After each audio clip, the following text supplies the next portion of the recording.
The reality of quality. Quality is plural. There must be a comparable experience or the ability to see one against another. Quality is merely a perception which greatly differs from person to person. It is not a method of measure. Rather, it is a way to express one's own opinion. For example, it could be said that new vehicle A is higher quality than new vehicle B, as vehicle A has leather seating, whereas B does not and uses cloth trim. Contrary to this, new vehicle A used lower grade leather, whereas new vehicle B uses a high grade cloth.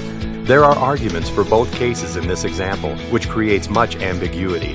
Furthermore, trying to place a measure of quality in the typical sense and basing business decisions on such volatile information is rather risky. This can be compounded by decisions made on assumptions the internal business team arrives at themselves, without asking their clients. Regardless of the obvious flaws with the attempts to define quality as a measure, organizations the world over use flawed quality measurements to drive and direct their decision-making processes. This is rather like measuring the depth of a lake in a large swell. The definition of quality in the NEXTGILE context is somewhat different.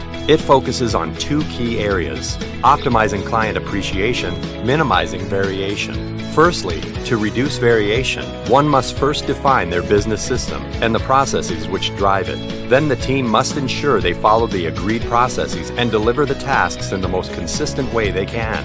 Reducing variation and creating consistency as a first step builds trust with clients. They receive consistent product or service without any surprises. What this also does is flatten out the waves and creates a level foundation on which we can now confidently build improvement. We all know that measuring the depth of a lake in a swell is impossible and will never give us a stable measurement. However, some methods actually think it's okay to use this highly unstable data and just take an average. And hey, presto, there's your measure. Now, if you had to drive an SUV across that lake and really needed to know the depth as a matter of life and death, would you just take the average and hope for the best? Of course not. We must wait for the storm to pass and for the surface to settle, as it will then be consistent. We can then get our true measure. The same can be said about measuring the performance of a business. The data will be worthless and results will never be accurate until you first have consistency in delivery. Once we have consistency, we then start to measure and seek our client feedback. We can then trust this data and make informed decisions on improvements and changes. The measurements in terms of how we are performing in the first instance may not be all that great, but always remember, consistency is not only key, but the absolute essential starting point.